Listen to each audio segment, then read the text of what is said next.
उज्जैन के रहने वाले अशोक मंडलोई उन लोगों की भीड़ में शामिल हैं जिन्होंने विवादित ढांचा ढाया था। 22 जनवरी को अयोध्या में रामलला मंदिर में विराजने जा रहे हैं। चर्चा में उन्होंने उस दिन उनके साथ जो हुआ पूरा घटनाक्रम बताया। विवादित ढांचा गिराने के लिए जत्थे गुम्बद पर चढ़ गए। सभी ने ढांचा तोड़ना शुरू भी कर दिया। कुछ ही देर में गुम्बद का बड़ा हिस्सा धराशायी हो गया। मैं भी मलबे के साथ में नीचे आ गया। प्रशासन को लगा कि मैं जीवित नहीं बचा, मुझे मुर्दाघर में रखवा दिया। 24 घंटे बाद जब मुझे होश आया तो खुद को लाशों के बीच में पाया। मुझे कुछ लोग अस्पताल लेकर पहुंचे। यहाँ खाना बांटने वालों से मदद मांगी। उन्होंने गाड़ी में ढककर अयोध्या में शिविर तक पहुंचा दिया। यहाँ साथियों ने मेरे शव को उज्जैन लेकर जाने के लिए बर्फ की व्यवस्था भी कर रखी थी। मंडलोई ने बताया कि बात 90 के दशक की है। मैं पीएचई में नौकरी करता था। विश्व हिंदू परिषद के कार्यक्रमों में शामिल हुआ करता था। कार सेवक बनकर कई बार फैजाबाद गया। जब भी अयोध्या जाता वहां की मिट्टी लेकर वापस उज्जैन आ जाता था।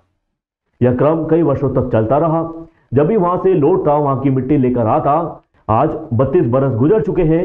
तब मेरी उम्र 34 साल थी। राम मंदिर आंदोलन तेज हो चुका था। 2 नवंबर 1992 को उज्जैन के कार सेवकों की गोपनीय बैठक हुई। पूर्व मंत्री पारस जैन, पूर्व विधायक स्वर्गीय शिवा कोटवानी, बाबूलाल मेहरे, राधेश्याम त्रिपाठी सहित 500 कार्यकर्ता इसमें शामिल भी हुए। बैठक में तय हुआ कि राम मंदिर के लिए एक जत्था बनाया जाना चाहिए। यह देश के हर शहर के कार सेवकों से मिलकर बनेगा। उज्जैन से मैंने जत्थे में शामिल होने के लिए रजिस्ट्रेशन करवा लिया।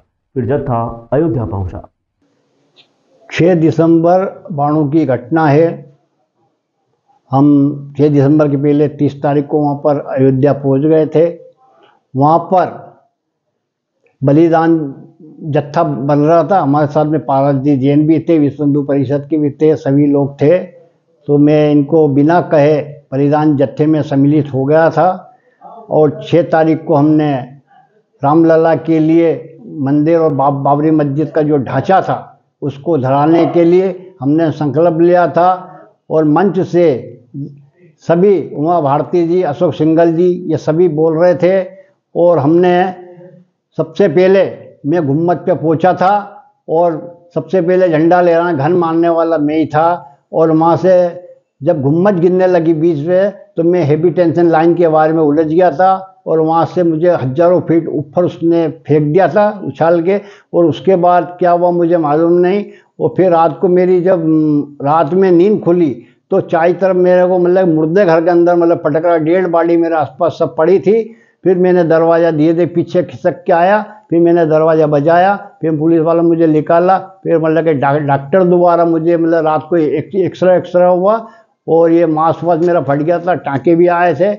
और उसके बाद ये सारा करके मुझे इस गाड़ी में 2 दिन में लाए और पारस जी और मेरे को ट्रेन द्वारा उज्जैन लाए गए। उसके बाद मैं 2 दिन तक रिया। उसके बाद उत्तर प्रदेश की पुलिस ने मुझे घेर लिया था उज्जैन में घर के चारों ओर। तो मैं टावर कूद के और सीधा रेलवे स्टेशन आया। तो वहाँ पर मुझे पीटी भार्गव, रामपति भार्गव साहब मिले थे। किसी मेहमान को छोड़ने आया तो मुझे क्यों बेटा क्या बात है, तो कहाँ जा रहा हो? तो मैंने कहा ऐसी बात है। उन्होंने मेरे को उनकी गाड़ी में बिठा के उनके घर लाए केडी गेट पर। और उन्होंने मेरे को 15-20 दिन तक रखा। और उसके बाद मुझे सारा शांत हो वातावरण। उसके बाद मुझे घर पे मतलब कि छुड़वाया गया। ये पूरी घटना है। और अभी 22 जनवरी को हमारा रामलला विराजमान हो रहे हैं। हमारे देश के प्रधानमंत्री माननीय मोदी जी उनका उद्घाटन करने आ रहे हैं, मुहूर्त करने आ रहे हैं। और मैं सभी देशवासियों से भी आह्वान करता हूं कि अधिक से अधिक संख्या में अयोध्या पहुँचे और ऐसे सनातन धर्म जो चल रहा है अपना और ये आगे बढ़ता रहे। आज मैं जो भी हूँ महाकाल राजा की कृपा से आज मैं ये दिख रहा हूँ। नहीं तो मेरी तो कोई उम्मीद ही नहीं थी। सारा मतलब पोस्टमार्टम हो रहा था। और ये अशोक मंडलोई कार सेवक उज्जैन।